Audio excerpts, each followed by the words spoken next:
Okay, we're going to go ahead and call the Legislative Audit Committee to order. Welcome, everybody. I appreciate everyone being out here this afternoon. We have a full agenda. I just want to point out, we're going to take the prerogative of the chair, and item number 3, it's the third audit, a review of specific nonprofit pass-through grants. I'm going to take that and move it to the bottom of the agenda, if that's okay with the committee. Yeah, I'm okay with it. Okay. So with that, let's go to an approval of the minutes of August 20th, 2024. President Adams. Thanks. Make a motion. We approve the minutes of August 20th, 24. Thank you, President Adams. Motion before us. We approve the minutes of August 20th, 2024. All in favor, say aye. Aye. Any opposed? That motion passes.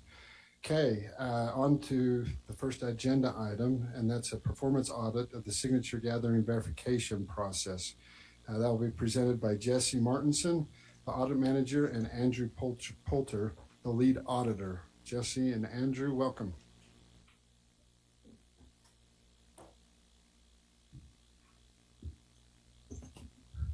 Thank you, Mr. Chair. We first would like to acknowledge the cooperation that we received during this audit with the Lieutenant Governor's Office and their staff, as well as the Davis County Clerk's Office, Ryan McKenzie and his staff. They were cooperative and very great to work with. So we just wanted to make sure we acknowledge their cooperation during this audit. We looked at the signature verification process as it relates to petitions, specifically petition ballots. And we actually looked at 3 races, specifically Governor Cox, Derek Brown, and John Curtis.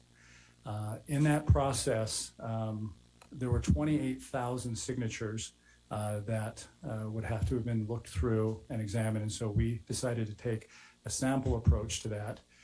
Specifically, we looked at 1,000 samples from each race. And the way we determined that number is we wanted to be able to say with a 95% confidence that we could establish an error rate between a certain range. And so the minimum number that we would have needed to accomplish that was 300. We thought going higher than that, 1,000, would help us solidify that number more easily and better. And so we did that. In addition to that, we also looked at every single petition packet to ensure that there wasn't any photocopying or there were any issues with the signatures as well. We also want to acknowledge that each auditor that participated in this audit and helped with this audit went through signature verification training. And so we were all able to look at that and also verify and determine signatures. So like Jesse said, we did take a sample of 1,000 signatures to test for each of these candidates. The candidates collected those signatures and then submitted them to the Davis County Clerk's Office for review. The Lieutenant Governor is the official filing officer over statewide races, but they have an MOU in place with the Davis County Clerk's Office to review the signatures on those statewide packets. So as the Davis County Clerk's Office reviewed the signatures, they made determinations as to whether a signature was valid or invalid. And each candidate submitted over 30,000 signatures for the Clerk's Office to review. We pulled our sample from that full set of signatures that the Davis County Clerk's Office looked at. So within our sample, as you can see in this figure there, there's a set of valid signatures there in the dark blue, and there's a set of invalid signatures in the light blue. And then we went through each of those signatures in our sample and made the determination whether the valid choice or the invalid choice was the correct choice to make on each of those signatures. So among the valid signatures in our sample, any of those that we determined were incorrectly validated led to our incorrectly validated error rate. Among the signatures that were invalid in our sample, any of those that we determined to be incorrectly invalidated led to our incorrectly invalidated error rate. This slide here shows the results that we found for the error rates on each of those types of samples. So among the incorrectly validated signatures, you can see there in the dark blue, these are the signatures that the Davis County Clerk's Office accepted as valid and we determined should not have been validated. In that dark blue, you can see the bolded numbers in the middle column, that shows the sample error that we found. There's a margin of error. As Jesse mentioned, we took a statistical sample. So we're 95% confident that the true full population error would fall within that margin of error there. The error that we found for incorrectly validated signatures for Governor Cox was 2.4%. So of the valid signatures we looked at in our sample, 2.4% of those were incorrectly validated. For Congressman Curtis, that's 1.7%. And for Derek Brown, it's 1.3%. If you were to take the sample error there in the middle and apply it to the full set of valid signatures that the Davis County Clerk's Office had for Governor Cox, we would expect to see about 665 of those were incorrectly validated. Now moving over to the dark blue, the incorrectly invalidated signatures, these are the ones that Davis County Clerk's Office originally rejected, and we determined on our review that they should have been accepted and counted towards each candidate's 28,000 signature threshold. So for Governor Cox, among all the invalid signatures that we looked at in our sample, 1.9% of them were incorrectly invalidated, 0.9% for Congressman Curtis, and 6.4% for Derek Brown. And I'll pause here on Derek Brown's for a second. That 6.4% is much higher than any of the other error rates. And that's simply because there were more incorrectly invalidated errors in his sample than there were in the other samples. We found 7 in his sample. We only found 2 and 3 in Congressman Curtis and Governor Cox's samples, respectively.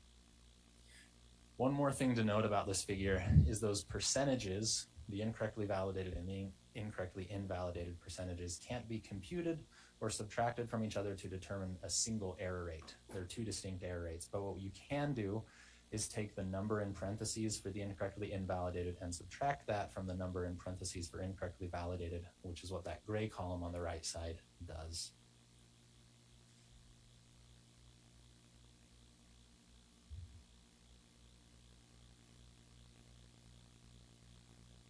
Okay, we're going to go, oh, sorry, President Adams, go ahead. Yeah, so you found both correct, you found invalidated and validated signatures that had, that you found in error on both sides of the.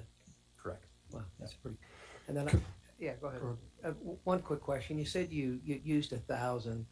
Statistically, 300, 400 would be, tell me what you would normally do if you on statistical analysis. What would give you a good sample? Is 1,000 normal, or talk about that a little bit? Yeah, so using the calculations, a statistically significant sample size would have been about 380 for all the signatures that we looked at. But just to increase our level of confidence, our level of assurity in the results, we increased it to 1,000, so almost triple. About triple what statistically you need to look at. Okay. That helps me then.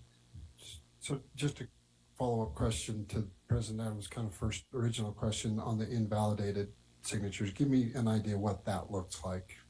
Because you're saying there were signatures that were submitted correctly that were invalidated that shouldn't have been. Explain that, the reasons why they were invalidated and they shouldn't have been. Absolutely. So an example of some of those, it could have been that the signature matched and they originally decided that the signature hadn't matched. Other options is because they couldn't find the individual in the voter registration database, and as we went through and did our review, we were able to find them and determine that the signature should have counted. Should have counted. Okay. Thank you for that. So we're going to turn some time over to Director Minchie for this next slide. Okay. Thank you, Mr. Speaker. I wanted to point out here, you can see our mission statement, and I know the audit committee knows this well. It's on the back of all of our audits. It's something that we put a lot of thought into and we're quite proud of.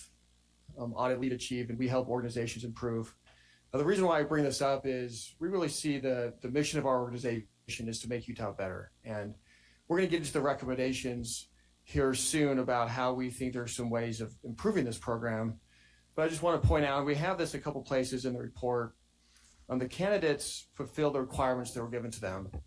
So our purpose of this report isn't to question that. That in our minds is settled. It is really some key recommendations here to make this process better going forward, which is consistent with our mission statement, which is why we put it up there. And we think there's some key things here going forward that we can make it better. And we'll talk about those, but I just want to kind of clarify the purpose and role of why we did this audit. Thank you, Cade. Back to you, Jesse and team. Thank you, Mr. Chair. I want to talk a little bit about the potential reasons behind the errors that we found. And one clarification too, before I move on to that. As the auditors went through and made our decisions, our determinations about whether the signatures were incorrectly validated or incorrectly invalidated, we then confirmed those decisions with election workers to make that confirmation that they were indeed incorrectly, that the error was committed. So the first potential reason behind the errors that we found is simply human error. To address that concern, we've made the recommendation in the report that the Office of the Lieutenant Governor establish a process for calculating an error rate, similar to what we have done on these nomination packets, and then factoring that error rate into the number of required signatures that each candidate has to get validated. This would create a buffer to account for any potential errors that may happen. Like the Auditor General said, our findings are meant to be prospective, so had this error rate been accounted for this year, each candidate would have had options to get more signatures validated if needed. Until a candidate reaches the threshold for required signatures, in these cases 28,000, they're allowed to submit additional signatures. And each of these candidates had submitted additional signatures until they reached that 28,000 threshold. So for Governor Cox, he had submitted about 492 additional signatures. Congressman Curtis had submitted about 2,600 additional signatures, and Derek Brown had submitted about 1,800 additional signatures. Along with that, they each had more time to gather and submit additional signatures. For Governor Cox, that was 28 more days, 6 days for Congressman Curtis, and 10 days for Derek Brown. So in these instances, they could have submitted more signatures. The Davis County Clerk's Office then could have reviewed them and gone through their normal validation process. The second potential reason behind the errors that we found is the subjective nature of signature verification standards and the signature verification process. Election workers are asked to look at signatures on nomination packets and determine whether they are substantially similar to signatures in the statewide voter registration database. When they're looking at ballot signatures, ballot envelope signatures, they're asked to compare them and see if they're reasonably consistent. So there's two different standards they're asked to use, and neither of these standards is clearly defined or differentiated in statute, administrative rules, or policy manuals that the LG's office has released. So this has led to different assumptions across election workers on how to apply those standards. The LG's office has established a signature verification training that is very, very detailed and contains guidance for how to go about verifying signatures. However, as we went through that training, we didn't find that it spoke to these specific standards that are put in our statute. Additionally, it leaves out some basic assumptions that after we completed the training, we were then told to use as we went about validating the signatures. So we see that there's an area for improvement to clarify these standards and then put in some of those basic assumptions about how signature verifiers should approach the signature verification process. And doing that would allow them and the office to be more clear about what those assumptions should be, and then more clear about what these standards mean regarding substantially similar and reasonably consistent. So as Andrew mentioned and kind of described some of the issues that we were looking at and dealing with, these are some recommendations that we propose that could perhaps, the legislature could perhaps consider. A couple of those would be similar to what we did. Number one, a post-verification audit of some sort, be able to establish some sort of an error rate, perhaps, and maybe apply that to have more accuracy in that respect. Email notifications for signers. Someone who perhaps their signature was somehow forged. This is an opportunity for someone to, if we send it soon enough, to be able to reply and either dispute that or say that was the case. We believe the LG's office could have a more formalized chain of custody. It's just to ensure, since they're working in this case, they have an MOU with Davis County, just to ensure that they know where all the petitions are at all times. And so we just think that's a good control. In terms of transparency, we feel that there's some areas where those can be improved as well. Similar to things that they do during looking at ballots. It could be citizen citizens, we're looking to post verification signatures during the audit. There can also be poll watchers, just like they have in statute for ballots, and also perhaps the publication of those individuals who sign nomination petitions, which are similar to referenda and things like that. So we believe that they have a reasonable process there, but there are certainly improvements. And so this concludes our presentation. We're open to any questions. President Adams. I've got a question. As I read the audit, it concludes the finding had no impact on the qualifications of candidates on the ballot. I wonder if you could explain how the errors identified in the signature verification process did not affect the number of ballot signatures required for the candidates to qualify. As far as we could tell, the candidates met all the rules. They gathered all the signatures. In terms of the counting, that's an independent process. And so as soon as they get to 28,000, they validate those. Once those have been validated, then that's enough to meet the threshold. And so as far as we could tell, the candidates, there was nothing that they could have done. They did everything they were asked to do. This is more looking at the process and Davis County and how they facilitate that process in the signature verification. So the candidates fully fully complied with what they were asked to. Yes. And who handled it for the statewide races? Was it done in a county? What county handled that? Was it? Go ahead. Yeah, so the Davis County Clerk's Office handled the verification. So of these Davis County statewide. Clerks. It wasn't Lieutenant Governor's office. Okay, thank you. Thank you, President Adams. Further questions? Senator Escamilla. Thank you, Mr. Chair. Question about the subjectivity on a signature, and I think this is one of your recommendations related to those standards to be across everyone in terms of training. Is the training a statewide training that every individual that engages in this process? Is that what I'm hearing? Yeah, so any election worker across the state is required to take that training before verifying signatures. Which is what staff took as well, correct? Mhm. Okay. Was that you participated in that training? Yes. Both of you guys? Okay. Thank you for that. And so in that sense, that connection to a verification or a way for that citizen to engage, because I think sometimes people just think about not validating a signature, but also about that citizen that wants to make sure his or her signature is being counted. It's important. So the recommendation of having an email or a text to verify, as soon as you get a notification, not weeks later, which in this case could be the timing that depends for someone to qualify as a candidate, is critical.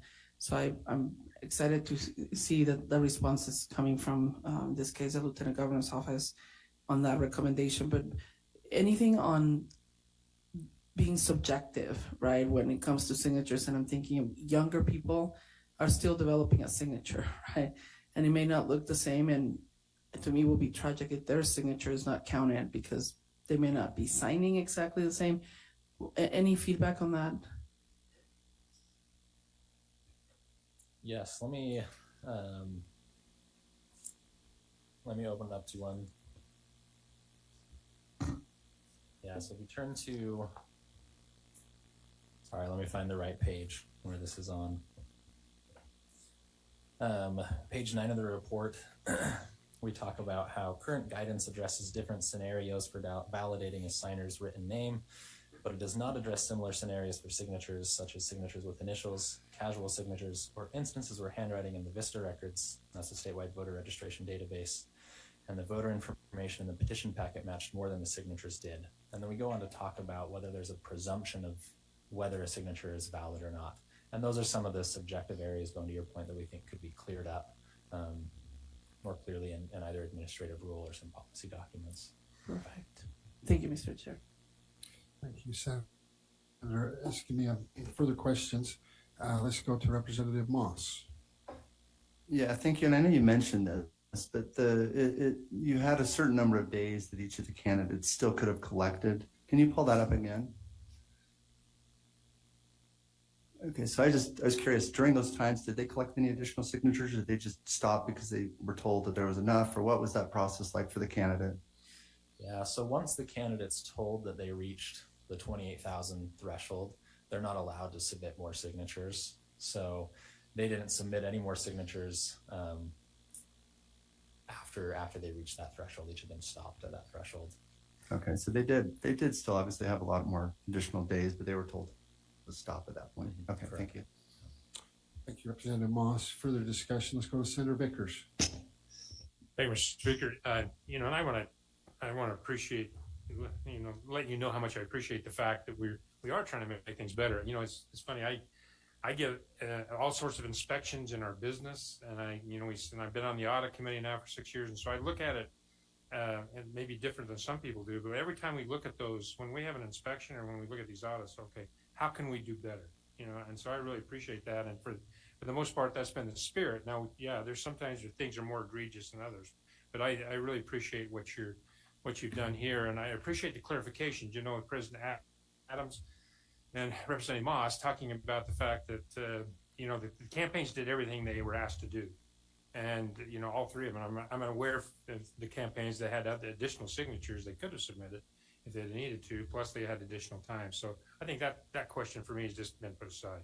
And so I just want to look at the, how can we do better? And I really appreciate the recommendation on, looking at, some kind of a buffer, figuring out the extrapolation formula and those kind of things. I like that idea a lot. I like the idea that we could maybe have a little bit more of a buffer so that, maybe allow some of those additional signatures to come into play before, there's any question on it. So, just thanks.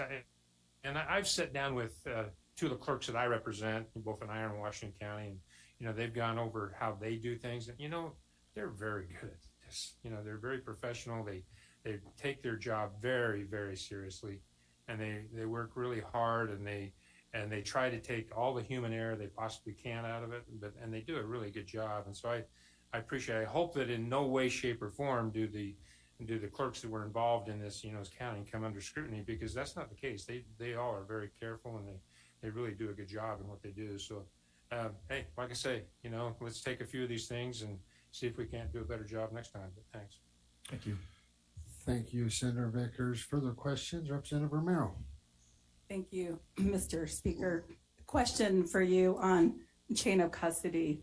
As we're talking about chain of custody, when we're talking about the institution, is there a way within this chain of custody to, and I read over this last night, to notify someone if their signature doesn't look like it's their signature? Is there a way to do that? And I know you made a recommendation in here somehow, but is there a way we can set up a system to do that? That is an excellent question. And again, sorry, let me turn to the page in the report where we address that. We make a statement that really there's a lot of policy decisions that we touched on in this report, and that ultimately is up to the legislature to weigh and consider. These options are on the table as to how to notify people or how much notification to give them, and is definitely a discussion that the legislature can have, and maybe the Lieutenant Governor's office can weigh in on as well, as to what is feasible there. I just think if somebody signed a petition and they think that they've signed it, and then somebody made a subjective decision that their signature didn't count, it'd be a good way for them to be notified instead of someone, hunting them down, as we've seen, like when we're seeing close elections, when they haven't validated a signature, campaigns will go out and try to find that person to make sure that, that's correctly them. So I'm just wondering if there's a system that we can put in place where, like, if it looks like a signature isn't matching, that person is notified so they have appropriate time to come, validate it, that it's them. I guess that's a policy question for us. There's going to be several of them, Representative Romero, so it's a great one. Thank you.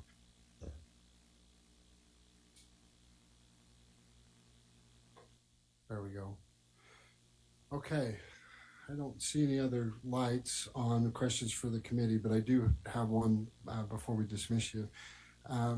So I remember several years ago when I ran the bill that created this audit process of our elections system. I remember we led the nation that year, and your team, Kate, actually received a national award because of that audit and leading the nation on this. I think it's important to point out that we're doing this to try to find our best ways to improve. But I'm just curious what's happened with other states since then. This isn't an easy process to go through, but we want to do it to make sure that we're giving faith to the public in this process. And I hope that it's helped achieve that. But I'm just curious, are we the only state that requires an actual audit of every election, or what are other states doing? Yeah, Kate, you want to answer that?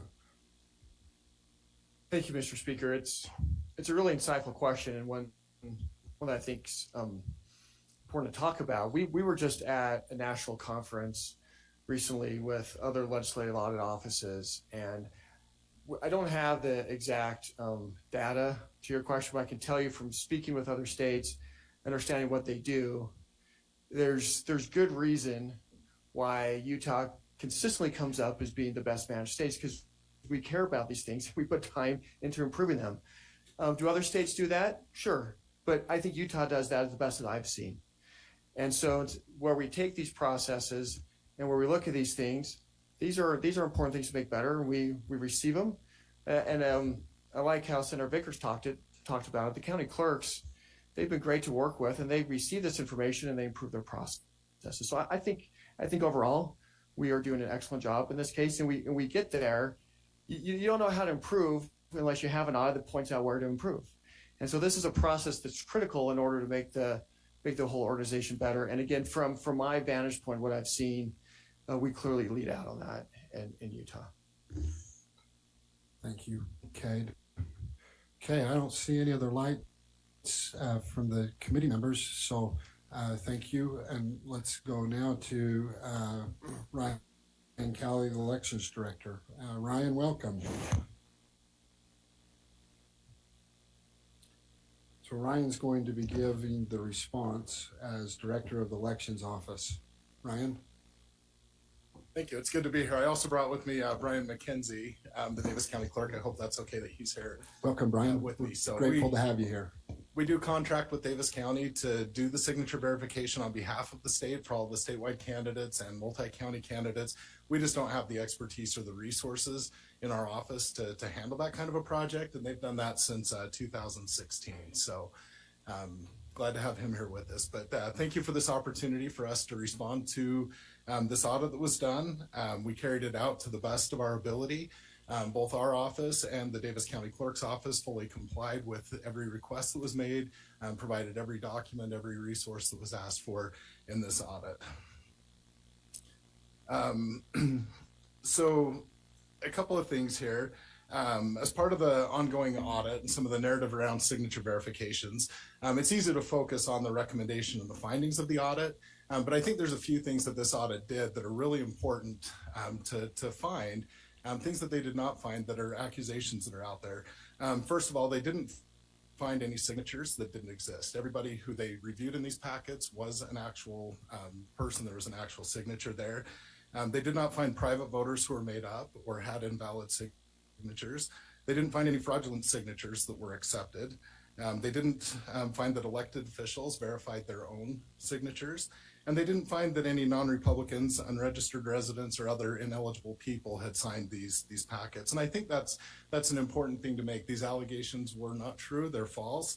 But with this audit, what it did find is that the signatures were properly reviewed in the manner prescribed by law, and the processes were followed. And in fact, this audit found that they did that very well. It's easy to focus on the error rate, which is a factor in the finding of this audit and something that we'll learn from. And I think we've got some good recommendations here that we can work with. But what it did find is that the county clerk's office did this with a 98 to 99% accuracy rate. And I think that's pretty incredible when you look at a human process that, as is pointed out in this audit, can be a little bit subjective. But I think there's a lot of good here in the audit with some good recommendations as to how we can make this process even better. And the Lieutenant Governor's office, we're constantly striving to improve the processes and make them better. We feel like we do have good processes, but there's always room to grow and improve within the rules that we have in place. As noted in this audit, the laws and processes were followed. Lieutenant Governor's office is part of the audit that was done 2 years ago on the election system. One of the findings was that we needed to provide better training to the county clerks. And as part of that, we've hired a trainer. We worked with a forensic documents examiner to help establish signature training. All of the signature verifiers took that training as part of it. And I think that's important to know that the candidates, the Davis County Clerk and the Lieutenant Governor's office did everything we could to properly validate the signatures that were given in this instance. Lastly, you know, we do recognize that there is room for improvement. We appreciate this audit. It's a good time to do some introspection, look at the processes that are in place, and find those ways to improve. And we stand ready to implement those recommendations and make this process even better. Brian, do you want to add anything to that? If that's all right, Mr. Chair. Yes, please, Brian. You know, a good audit should accomplish two things. One, it should confirm that proper controls, practices, policies, and procedures are in place to ensure whatever item is being audited is providing accurate and reliable results. The second part should be to identify areas where improvements can be made. That's exactly what this audit has done. It's identified both of those. Proper processes, controls, practices, and policies are in place to provide us reliable outcome in the signature verification process for candidate petitions. What it also identified was some areas that we can improve.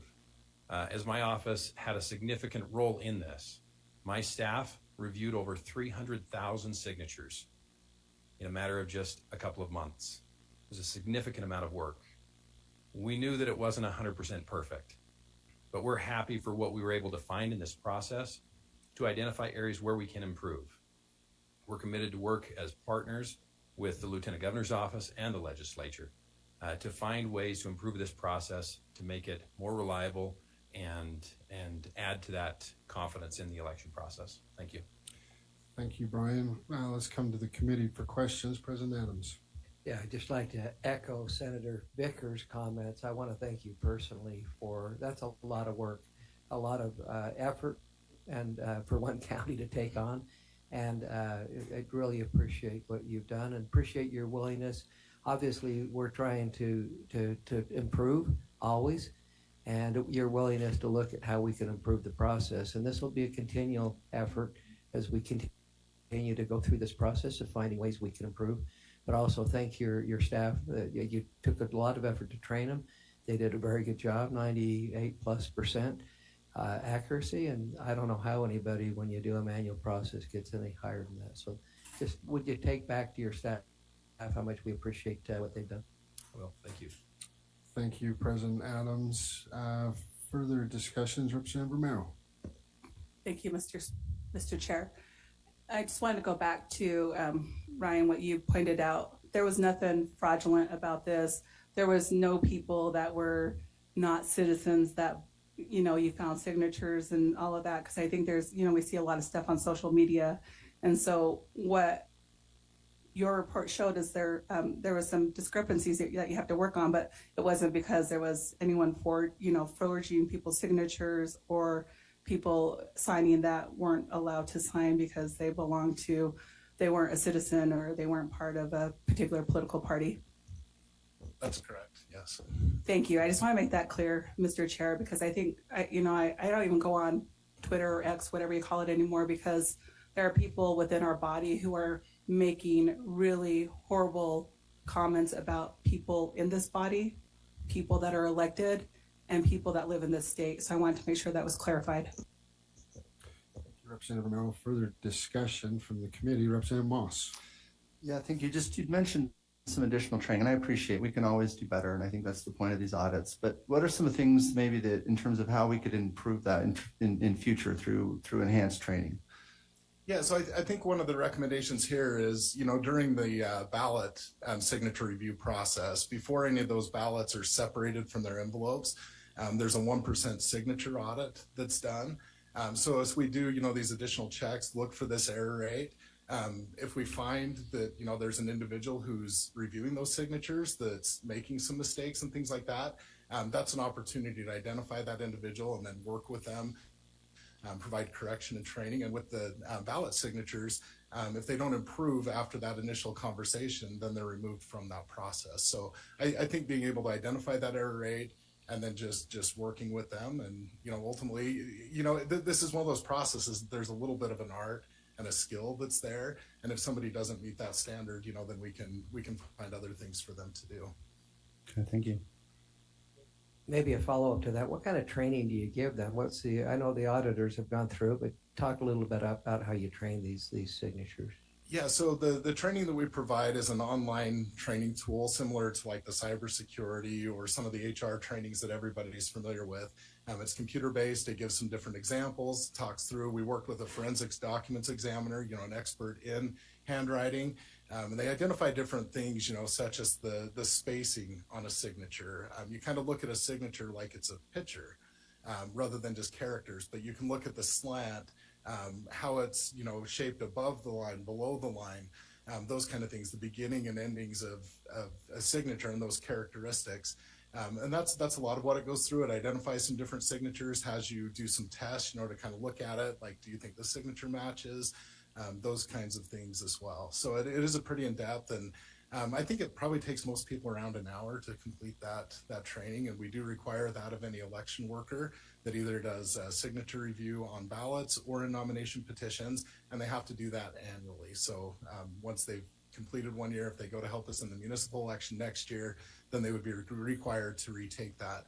That's also required of any county clerk or their staff that participates in any of those processes.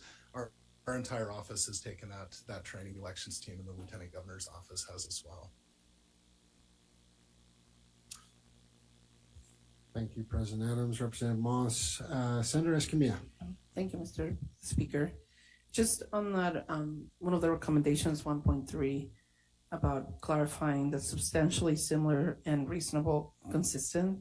What's your take on that, and what are best practices in other states? Yeah, that's a good question. The audit points out a couple of those. That's something that we had kind of talked through 2 years ago with the legislature. They chose to leave that language in the code as is. Where we kind of, addressed that was in our training. Obviously with this audit and things like that, if the recommendation is we clarify that in administrative rule or through the code, we can clarify that further to provide a little bit more clarity to the public and to the people who are doing it. Currently, I think a lot of the things that we have in the training could be taken out of not taken out of the training, but we could take the content from the training and clarify that in our administrative rule. Okay, thank you. Thank you, Senator Escamilla. I don't see any other lights, so no more questions other than I want to follow up with a couple thoughts maybe. First off, I just want to say thank you to both Ryan and you, Brian, for working so closely with our legislative auditors. It's always concerning and it happens more often than I'd like to see, I'll tell you that, when agencies or organizations choose not to work collaboratively with auditors and look to find ways to not give them the information or withhold information back from the auditors. The statement that Jesse made at the very first of the audit presentation, I think, was telling, that he found that you guys specifically, and that your teams worked very well with them and gave them all the information that they asked for. And I just can't tell you how much we appreciate that collaborative relationship, and it helps us get to a good spot. And so I just want to say, point out the back of this, the audit. And Kay mentioned this at the beginning, at one of the slides during the audit presentation, and that's the mission of the Legislative Auditor General is to audit, lead, achieve. We help organizations improve. I've seen that happen over and over and over again, and I know that that's what our outcome is. And with that, I know there are several bill files opened inside the legislature to try to address some of these issues, and we look forward to working with the elections office and the county clerk's from all across the state, from every county, in moving forward to make sure that there's confidence in the processes that we have surrounding our elections. So with that, we're ready for one final motion from President Adams. Thank you, Mr. Speaker. Or not one final motion, Yeah, for a well, motion. I'll get a motion here. Won't be the final one today, I don't think, but I'd move to refer a performance audit of the signature gathering verification process to the Government Operations Interim Committee as the lead committee and the Political Subdivisions Interim Committee as the review committee. Thank you, President. The motion is before us. Discussion to that motion. Seeing none, I'll go ahead and place the motion. All in favor, say aye. Any opposed? Rule that motion passes. Thank you, Ryan. Thank you, Brian. Jesse, thank you guys to your team. Okay, thank you. Okay, let's go ahead and move on to item number 2. That is a performance audit of the Utah's Behavioral Health System report. That's going to be presented by Leah Blevins, and Madison Hoover. So Leah and Madison, welcome. We're going to turn the time over to you guys. Thank you. Oh, sorry. Kate, I guess Kate is going to kick us off. Director Minchie, time is yours.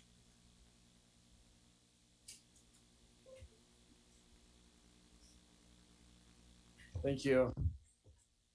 I just wanted to take a minute on this audit as well and go through some of the background. I'm sure the committee remembers this, but just if it's hopefully if this is helpful to go through a little bit of reminders to why we're working on this audit. This is an important policy to get right for the state of Utah, behavioral health. And so what we did, the request that came in for us to look at this was a comprehensive look at the behavioral health system.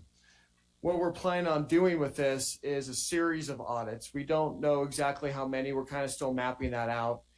There's going to be, there's a few up here that we do intend to work on. We're working on one of those right now, workforce shortages. Another one that we'll look at would be outcome measures, obstacles in service delivery, et cetera. Bed shortages is another one that's important in this space. The first one, though, here we're going to talk about today deals with governance. We have seen over our careers as we've audited organizations and as we have looked at how successful organizations operate, that they have a good governance structure in place. If you don't have a good governance structure in place, it's hard to do what I call those downstream things, which is what some of these other things are important. Not to diminish them in any way, but you have to have the governance right, or these downstream things aren't as successful. So this is our first audit in a series dealing with the governance issue. And with that, Mr. Chair, I'll turn the time back over to the team. Okay, Leah, time's back over to you. Thank you. Kate introduced it really well. I would just like to just thank the team, Madison Hoover, Tanner Taguchi, and Eric Bravo. Also, we worked with, it seems like maybe every department in the state on this audit, but primarily DHHS and their Office of Substance Use and Mental Health. Everyone has been helpful and excited about the prospect of addressing some of these really crucial issues, and we just want to thank them for that. So to get started, Chapter 1 gets us kind of creating a central authority over the behavioral health system. And that's because our behavioral health system has expanded quite a lot over the decades. And as we've expanded, solutions have been implemented, which have led to fragmentations in the system and have naturally created silos. This representation is of some of those silos, but certainly not all of them. And fragmentation raises concerns about coordination and accountability within the public behavioral health system, which are currently, just for the public system alone, governed by many state and local agencies. And these silos also further emphasize the need for a strong central authority. So while silos have been developed over time, there have also been many efforts within the state to address behavioral health. And that, of course, we can certainly not list out everything, but most recently, the Utah Behavioral Health Commission was created this last session, and also the merger of Department of Health and Human Services. But more still needs to be done. So we don't have an overarching governance behavioral health entity. And the current governance structure is limited in its ability to coordinate and hold those accountable that provide and oversee behavioral health services. So our report on page 7 and on the screen provide a menu of options to create a central governance authority. And it also allows the legislature to either implement one or multiple of these options. I'm going to go through just a few. We won't go through all of them, but DHHS, of course, could be that central authority. That's the one that everyone kind of goes to first. But we could also elevate the new Utah Behavioral Health Commission. We have been really encouraged by what we've seen by them, but they lack the teeth to really hold people accountable within the system currently. And then, of course, another option would be to take what the legislature has previously done in creating the state homeless coordinator and actually elevate the position of the director of the Office of Substance Use and Mental Health to an advisor of the governor as well. So we note in the report that for this to be successful and to not actually add to any bureaucracy, that there will also need to be many statutory clarifications and additions to ensure things like appropriate decision-making authority, planning, coordination, accountability, things like that are done. We also make no recommendation as to which one of these we think are better. But we will note that there are certainly some high costs with some of them and some high barriers of entry, but that can certainly be addressed in the decision-making process. Yes, our second point is closely related to this. Currently, Utah does not have an action plan to reform some of the behavioral health issues and to address some of those silos. In the last 5 years, there have been at least 4 reports that we have found, very comprehensive reports about the behavioral health system and how to address some of the gaps and some of the silos. The most recent being the Utah Behavioral Health Assessment and Master Plan. With all of these reports, there are over 500 recommendations. The most recent master plan alone has at least 200. And some of them are repeat recommendations, and they're great starts. We don't want to diminish the hard work that's been done because these are vital steps in addressing some of these silos. But what we would like to have happen is for this to be made actionable. Whoever is the central authority or the Behavioral Health Commission, which is also an important step to solidifying some of the information going into this, we believe that they should take the master plan and convert that into a strategic plan. Right now, if you can see on the screen, the elements of a strategic plan, there are 8 of those. The ones in blue are things that the master plan already has. It has a vision, it has goals. What it doesn't have are objectives. It doesn't have a work plan. It doesn't prioritize any of the 200 recommendations. And in order to stop creating the same recommendations in report after report, we recommend that this plan be operationalized and have those missing elements to create a true strategic plan that can be measured and progress can be actually made. So Chapter 3 takes us into some actual practices that are happening in the community. In the Office of Substance Use and Mental Health, their oversight is intended to actually provide some uniformity across the community-based system. At the same time, the local mental health and substance abuse authorities, which we'll refer to as local authorities because no one can say that many times, are given some autonomy, of course, to provide for the needs of their area. But they are accountable to OSUMH for certain required services as well. So one of OSUMH's accountability tools is actually an annual audit that they do, and that is to essentially evaluate the performance and the oversight that these local authorities have. So our team reviewed the last 5 years of these audits and found that OSUMH identified many local authorities either failed to provide the required services or failed to provide them at an adequate level. And this is, thank you, despite the continuous findings and recommendations made over the years. We have some aggregate examples just up on the screen for you. But The office said that it has moved towards a collaborative approach over the years with local authorities due to a lack of intermediate enforcement actions. But we're concerned that this approach has enabled local authorities to disregard the audit findings. And in fact, in our discussions with local authorities, at least 3 stated that they willfully did not comply with OSUMH's recommendations. And at the time, 2 of them actually dismissed multi-year findings with no indication of planning to correct the issues. So as I noted, OSUMH has defaulted towards a collaborative role. And as auditors, we certainly value collaboration as a tool in our work. But it requires a balance between enabling local authorities to guide services according to the needs and ensuring that requirements are met, but also ensuring that citizens are being helped. So when OSUMH finds a deficiency in these audits, the local authority is required to develop a written, formal corrective action plan. So we reviewed these corrective action plans for those from 2023. And what we found is that the issues persisted into 2024, and many actually came from prior of 2023, which indicates the corrective action plans were likely insufficient to actually rectify the deficiencies. We noticed that most of them were lacking key components of a corrective action plan, but most importantly, they lacked a root cause analysis.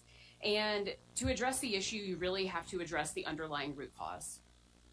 So ideally, the office should use its position as the state's mental health and substance use authority and oversight agency to enforce statutory minimum standards and take appropriate corrective action when necessary. But that's really just the bare minimum. To ensure a comprehensive continuum of care, the state must go further and also focus on quality of care and improving patient outcomes. So I'll leave you with a statement that was shared with us, which is that the main role of an oversight body should be to help the system improve rather than focusing solely on compliance. And I know we probably have already kind of heard this before today, but I hope that sentiment has been echoed throughout the audit in front of you and also in our presentation. Okay, Leah and Madison, comments, questions from the committee. Senator Escamilla. Thank you, Mr. Speaker. On the recommendations related to accountability and enforcement of,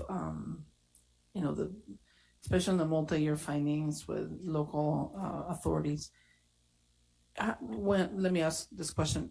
In terms of the process, because those local authorities will deliver direct services at one point. So let's say the enforcement looks like, if you don't do it, we'll shut you down. I mean, no more funding, because it becomes like a pass-through relationship.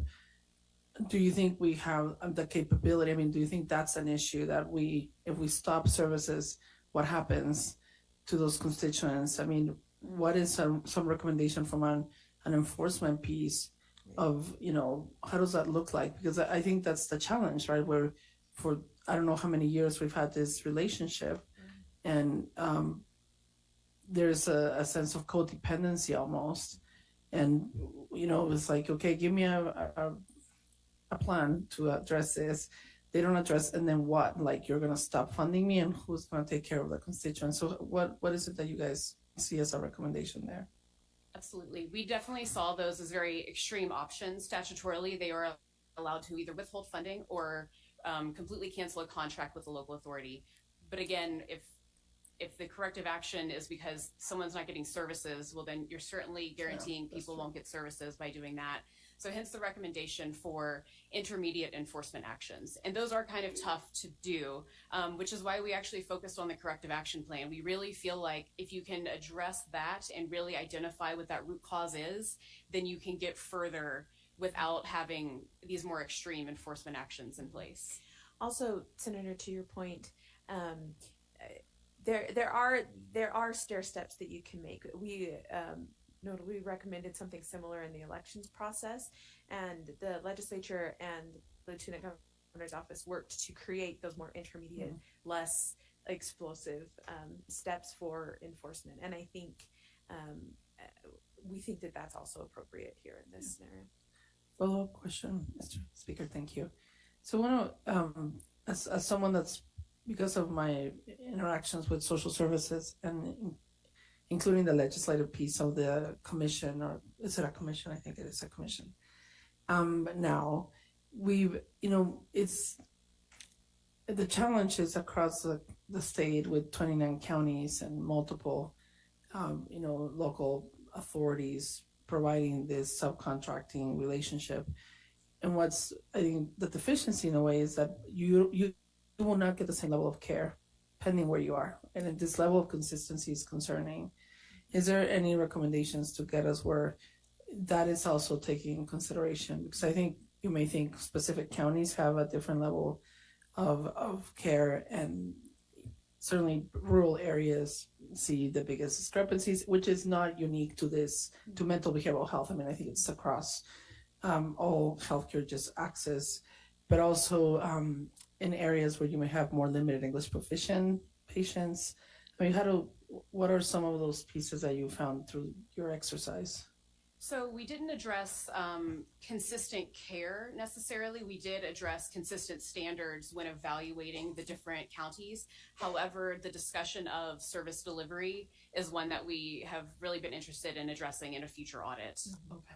Thank you. Thank you, Mr. Speaker. I would also note, as far, if it's hard if I jump into, as far as some of that consistency of care, without having a governance structure and without having an entity that can say, there needs to be more consistency of care and help work between some of the different LA local authorities, it makes it a lot more difficult to address some of those consistency issues. This would be my final question, Mr. Speaker.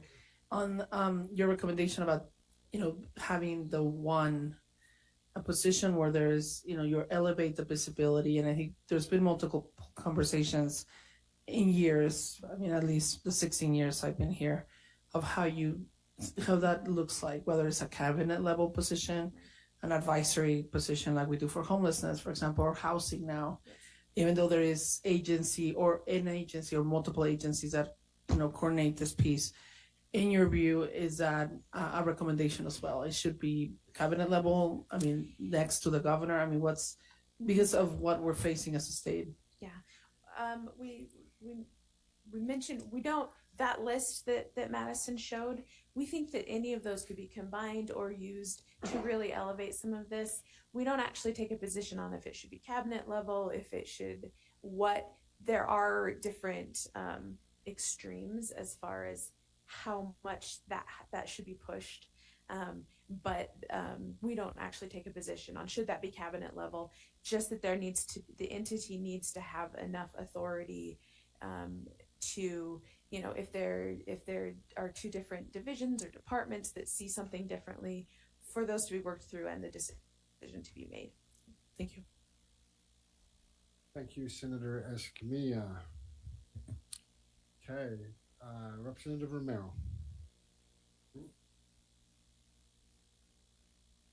I'm still blinking. Oh, there we go. There we go. I know you wanted that quiet, but Yeah, I want it to doesn't work. silence you. It's hard for me to turn that light on. No, I'm Yeah. just kidding.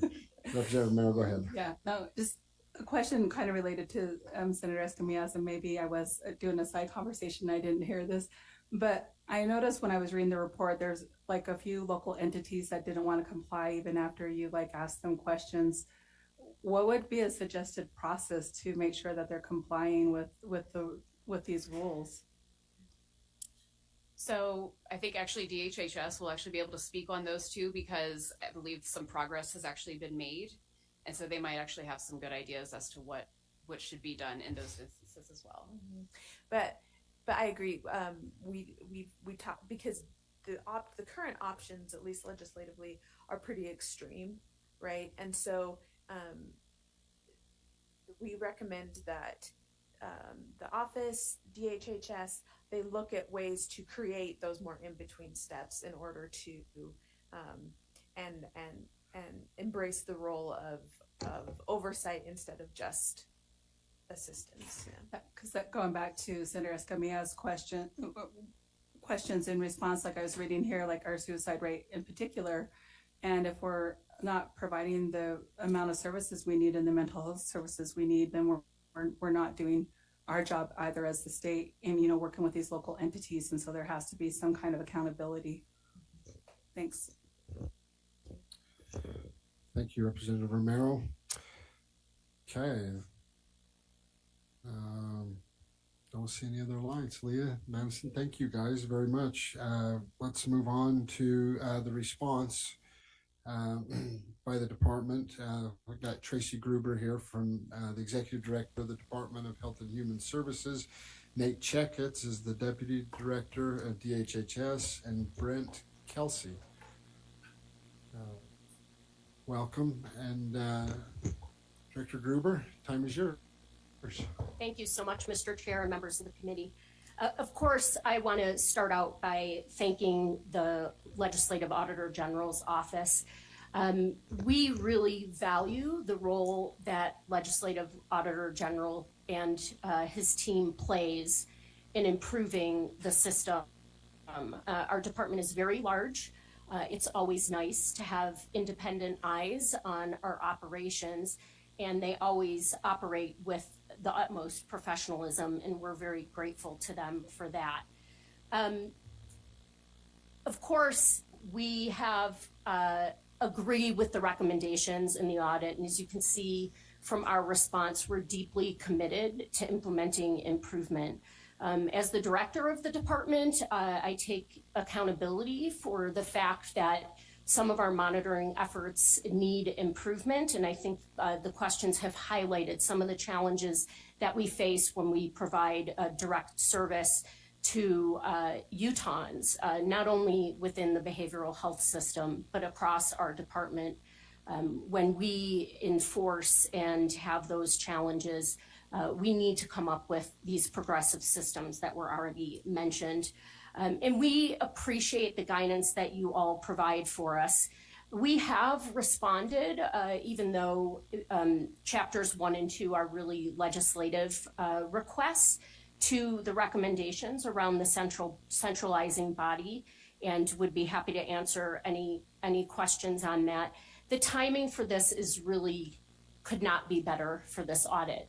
We've gone through some significant changes to the system in the past 3 years, starting with the merger of the department, which I think starts to address the issue of silos. We contracted with the Hospital Association to build the Behavioral Health Master Plan, recognizing the complexity of the system that we've been operating in for years. That is not only just a government system, but also a private sector system. We've integrated our behavioral health and our physical health divisions through substance use and mental health and Medicaid, recognizing that the siloing to meet the needs of Utahns is not helpful or effective. And of course, partnered with the legislature in building the Behavioral Health Commission. So the timing of the findings, the partnership with the legislature and the Legislative Auditor General's Office provides an incredible opportunity to really do what this audit is designed to do, which is improve the behavioral health outcomes for Utahns, something that we all are very passionate about and deeply committed to. I'll just briefly mention in chapters 1 and 2, in terms of the governing body and our response, we do feel that our department, especially given the changes over the past 3 years, is well positioned to play the role of the centralizing body. We have the expertise on our staff to play that role, with some support from some statutory changes potentially, given the complexity that I think the auditors had mentioned. How much interest there is in this space has created a very complex statute to manage. But we really do feel that our department is well positioned with our divisions, with our structure, with our partnerships at the community level, local government level to play that role, and think we can meet all of those priorities in terms of eliminating the silos and creating a strategic plan, which is reflected operationally within the Office of Substance Use and Mental Health. So with that, with approval, I'd like to give some time over to Director Kelsey to provide a little overview on the recommendations on Chapter 3. Go ahead, Director Kelsey. Thank you. Thank you. Brent Kelsey. I'm the Director of the Office of Substance Use and Mental Health within the Department of Health and Human Services. And I first want to identify that we concur with all of the recommendations in Chapter 3 and believe that implementation of the changes that we're proposing will lead itself to a stronger behavioral health system in Utah. And we want to thank the auditors for their work and their attention to detail. And we've spent many hours with them over the past few months, and looks like we'll be spending many more hours with you in the near future. But thank you to your team. We've also submitted a very detailed response to each audit finding, where we've identified, what we intend to do, how we intend to do it, a timeline for when we intend to have it done, and the responsible party. And we spent a lot of time on that audit response because we take it very seriously. So I just want to highlight some of the changes that we intend to make and how we intend to respond to the specific findings in Chapter 3. First of all, the Office of Substance Use and Mental Health will work diligently to improve the enforcement of the requirements in Utah Code, and we'll do that by developing a dedicated audit team that is separate from our program team. That the individuals that are doing this contract monitoring currently also have program responsibilities in our office, and we think that by developing a specific audit team within existing resource will lead to a better audit function. And so we're already making that change. We also intend to improve our communication with local county authority boards and elected officials. And one of the recommendations that we're making is that we actually present our audit report annually to the local authority boards. It's a very different experience for us and for them when we do that in person, and we have that discussion with local officials about our monitoring reports, and we think that will lead to better outcomes. We intend to improve the quality and improve the follow-up of correction action plans resulting from audit findings, and we're already working to modify and refine our definitions and our audit templates, and we think that will result in a better quality report. We are discussing with the department ways to establish enforcement mechanisms to address multi-year findings. This is something that we've tried to address in the past, and it can be difficult, but I think that we can do a better job. We will also work to improve and develop standards for subcontractor monitoring that the local authorities will be required to follow. And so in addition to our visits, many of the providers that are delivering the services are also monitored and audited by the counties. We'll develop standards for that process, and then we'll annually evaluate the subcontractor monitoring that the counties are performing, and that will become part of our audit process also.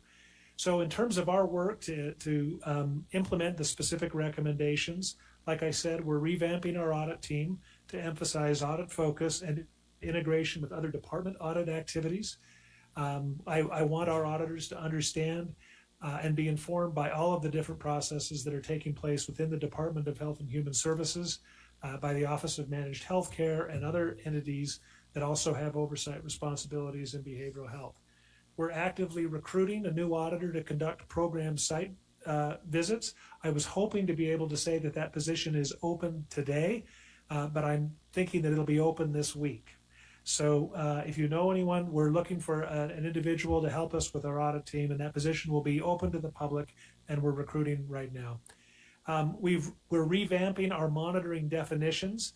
I think one of the challenges that, as we went through this process, is around semantics. And so we've committed to using the same definitions as used by the legislative auditors. And I think that will lead to better discussions with our partners and with future legislative audit teams about our findings and what they mean. We're working to improve our report format and our communication with local officials, and I talked a little bit about some of our ideas there. And then we're also working to develop standards for subcontractor monitoring and include in the contracts. There are a number of states that are also structured in a somewhat similar fashion as us. Pennsylvania, Indiana were cited in the report as examples of states that may be doing this well. So we'll be reaching out to them and looking at what they do in terms of subcontractor monitoring as we develop ours. And so with that introduction to our response, we're available for your questions.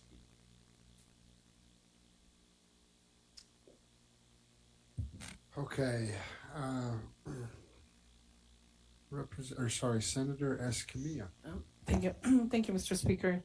Just want to clarify, because I think the Director Gruber, you were pretty clear that you feel within the department current structure to be the entity that takes full responsibility, coordination, and accountability, with a division being kind of like the head place.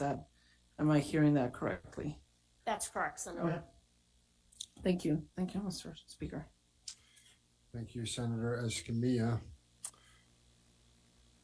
Okay, I don't see any other lights, so we're going to go ahead and go to President Adams for a motion. President Adams.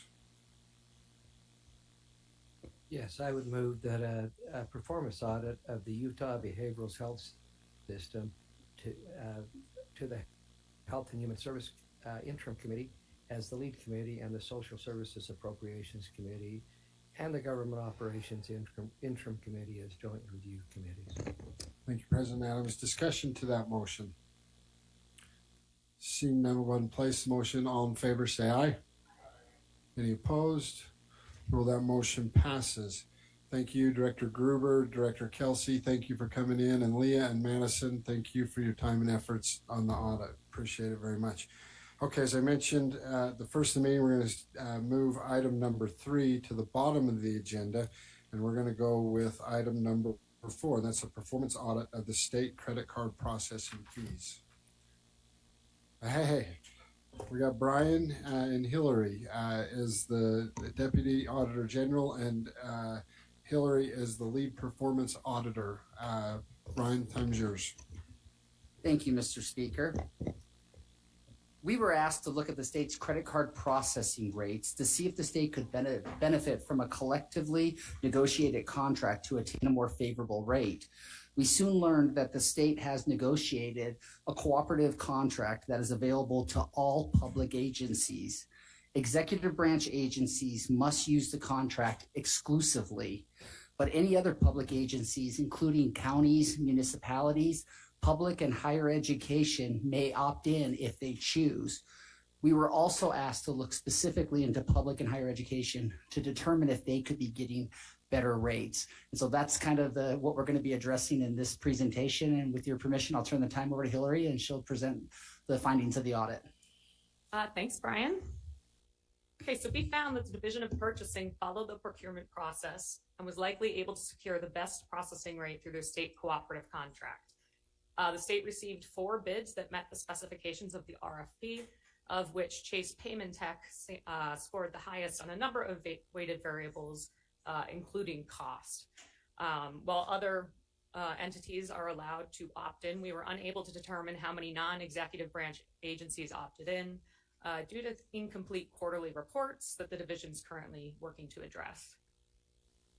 Now, the state could get an even lower processing rate if more entities opted into the statewide contract. The contract has 2 tiers, and the state is currently in tier 1. However, if transactions hit a certain threshold, that processing fee could drop from 3 cents to 2.5 cents. So this would save just the executive branch alone $7,700 a year. Sorry, $77,000 a year. And it would also save all those other non-executive entities money as well that are on the contract. So before we get specifically into public and higher ed, we kind of wanted to break down a little bit of the complexity of credit card acceptance and how it impacted our analysis. So credit card acceptance involves a range of participants and a range of fees, including interchange fees, brand fees, and of course, processing fees. Now, processing fees are typically negotiable, but many of those other fees are not. And to complicate matters further, they vary based on a number of variables. For example, the type of vendor, whether the transaction occurs online or in person, that card brand, if there's, significant rewards associated with that brand, and then the issuing bank of the credit card. So essentially what that means is unless you're looking at a credit card processing contract with just a straight rate, which we only saw 2 contracts that looked like that, you kind of have to factor in all these variables to calculate the actual potential savings that a USHE institution or an LEA could achieve if they did opt into that contract. So instead, you can take a look at our analysis in the appendix, where we kind of set certain standards and then calculated the effective rate for all the contracts we received, including the state credit card processing fee. And so you can compare those rates at different price points to kind of see what the difference is from LEA to USHE institution to the state. This is one of those audits where we get to report that the agencies are doing good. We had an excellent working relationship with the Department of Government Operations, with higher education, with public education. But with all of that, we still, with all the good things that are happening, we found some things that can continue to improve. We found that only a handful of LEAs and USHE institutions opt into the state contract. In fact, only about 40% of those we talked to were even aware of the contract's existence. Reasons not to opt in included concerns with software compatibility, requirements in other software contracts to use a specific processor, a desire to use education-specific processors. Some also stated that they use their financial institutions as their processor. Of the LEA and USHE contracts we analyzed, no school was able to secure a better rate than the state. Another possible barrier and a reason maybe for these schools to not want to opt into the state contract is a clause in the contract that states that fees cannot be passed through to the cardholder. So the legislature in other areas such as municipalities, special service districts, and counties have actually, in statute, it allows them to pass through these fees. Statute is silent on LEAs and on USHE institutions, meaning at this point they can do whatever they want. And as you can see here, some do opt to pass through those fees. But if they were to join the state contract, they would no longer have that option unless there was a change in statute. So in our report, we recommended that USBE and USHE work to promote and raise awareness about the availability of this contract and oversee a cost-benefit analysis conducted by institutions and by LEAs to determine if it's worth joining this contract. And some institutions may still decide they don't want to join the state contract, but there's still opportunities for collaboration there. And they could, for example, an education-specific processor, they could work to negotiate their own cooperative contracts and achieve lower processing rates. So that is our presentation, and we're happy to answer questions. Open it up to the committee for any questions. Senator Escamilla. Sorry. Thank you, Mr. Speaker. So just to a clarifying question. You mentioned, are all our state agencies using the system? All of them, right? Executive branch agencies, which are, 27, I don't know, whatever that is. So all of them are. They're required to. They're required by statute. And then when you looked into LEAs and USHEs, when you saw this maybe gaps where if they were just by choice, or some of them were not even aware that that was an option, correct? Correct. And I should say incidentally, like I said, we didn't have complete quarterly reports, but it does look like a lot of municipalities and a lot of counties are using it. So there are those non-executive branch entities, but it hasn't translated to LEAs and USHE institutions. And you mentioned there was a tier system that gives us a 3 cent per transaction versus if we move to a volume. 3 cents to 2.5. To 2.5 if we volume wise The smallest amount I've ever audited. Okay, right? Yeah. No, that's impressive. I don't know how you. It still adds up, and it'll add up for other agencies. Well, it's processing fees is what it is, but I can see where some agencies have a relationship with their financial institution, and this is kind of like part of how they. In the recommendation, and I think I have a conversation with you on reading this.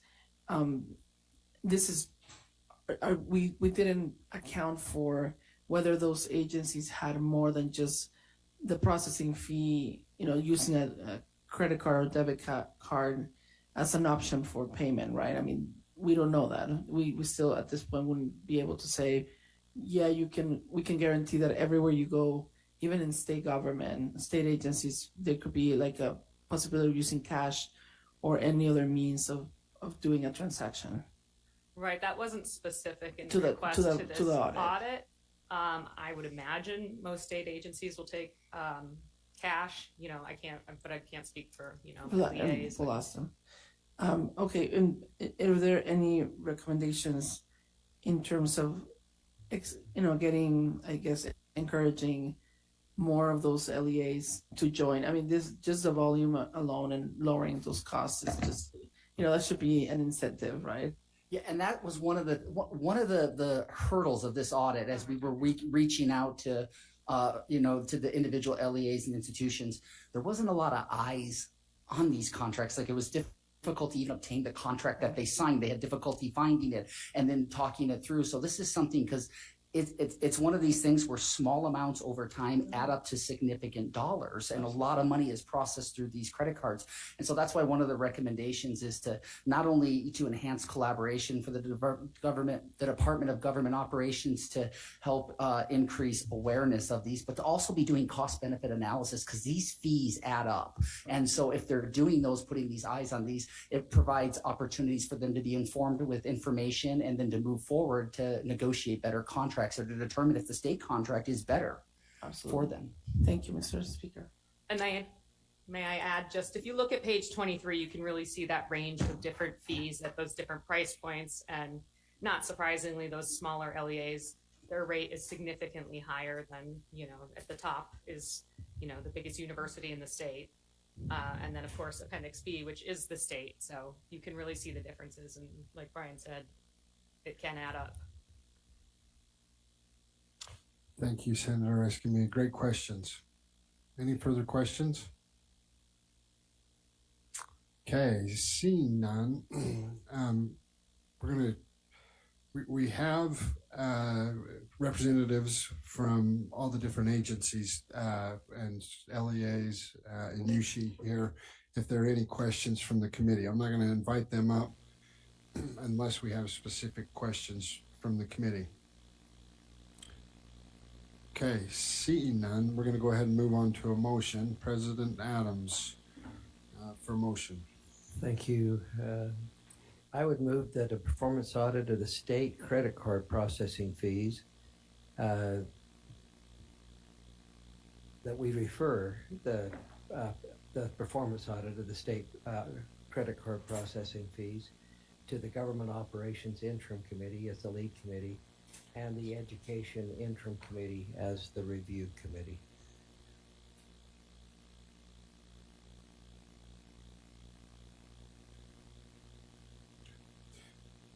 Okay, thank you, President Adams.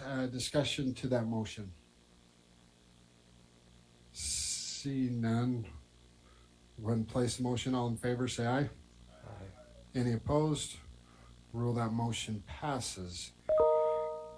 Okay, we are going to move to the prioritization of audits, just because President Adams has to leave, and then we will move back up to the audit published by the subcommittee approval. And that's the second follow-up of the low IT cost procurement efficiency. So back to you, President Adams, for the prioritization of audits. Thanks. I would move that we prioritize the following audit, give flexibility to the Auditor General to begin the audit as staff expertise and resources become available.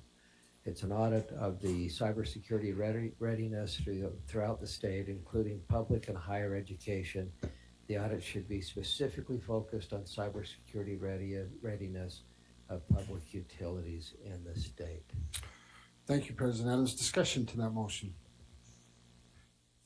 Seeing none, we'll go ahead and place the motion. All in favor, say aye. Aye. Any opposed? We'll rule that motion passes. Okay, President Adams, Thank you.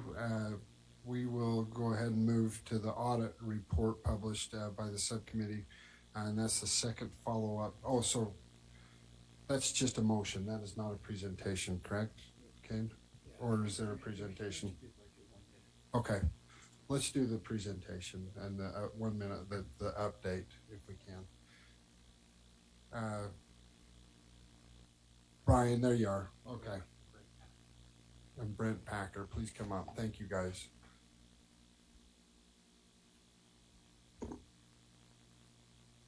Thank you, Thank you, Mr. Speaker.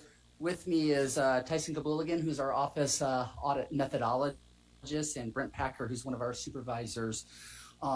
This audit right here speaks to the process overall, because when a few years ago when HB 326 was put into place, that has these efficiency evaluations with the idea of lifting government and improving operations across the board, with the legislative fiscal analyst and the governor's office of planning and budget, how they come in and they do these efficiency evaluations, and then our office acts as the accountability piece, coming in and providing these reviews to ensure implementation of recommendations that are meant to improve operations. This right here is the second follow-up of IT procurement, the IT procurement efficiency evaluation. Some of the things have changed, and so we want to just kind of talk you through and how some of this process has been improving for DTS.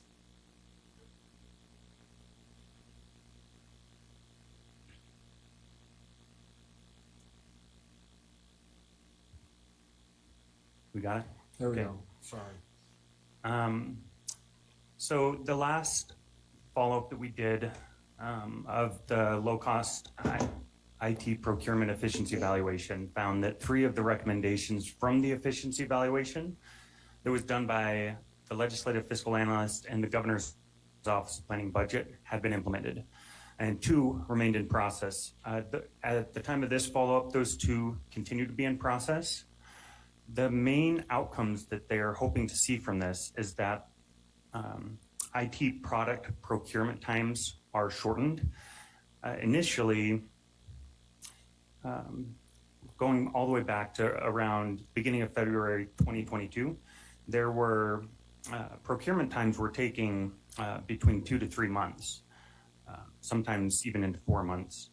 And as of now, this time frame has been shortened considerably down to anywhere between 14 to 22 calendar days to get an IT item ordered. So there has been improvement. However, the timeliness of ordering an IT product has maintained constant for about the last 18 months, and the last 6 months of data we were unable to see because there's a transition to a cloud environment in which the orders are now taking place in one system and then being fulfilled in the other. So this has created a little bit of a gap in terms of performance monitoring, but the division and the department have committed to resolving that issue in performance monitoring and tracking. The only other area that I will note is that one of the intended outcomes of the efficiency evaluation was to reduce the statewide stockpile of IT products, meaning a lot of times these computers are ordered and then held in a stock house rather than being used.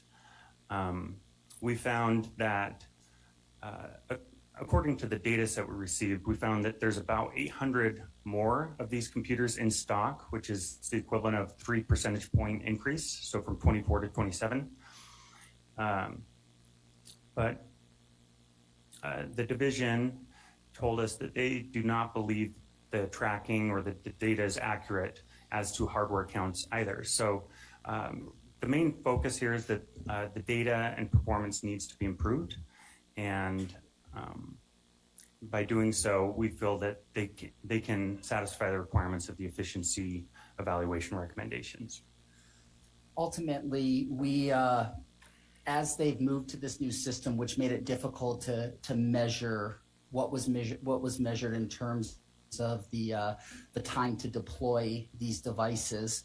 They moved to a new system, so data became unavailable. And now, as they're moving forward with the new system, because not all of the recommendations have been implemented, we are recommending that we discontinue doing these follow-ups, but that the Governor's Office of Planning and Budget and legislative fiscal analysts, through their efficiency teams, continue to work with DTS to make sure that they're moving in the right direction and that they continue to improve and enhance those improvements that we have been seeing over the last couple of years. Okay. Thank you. President Adams for motion. Yeah, thank you again for the great work. I'm going to move to refer the second follow-up of the low cost IT procurement efficiency evaluation. Move that it be heard by the Legislative Management Committee as the lead committee. Thank you, President Adams. Discussion to that motion. Seeing none, we'll go ahead and place the motion. All in favor, say aye. Aye.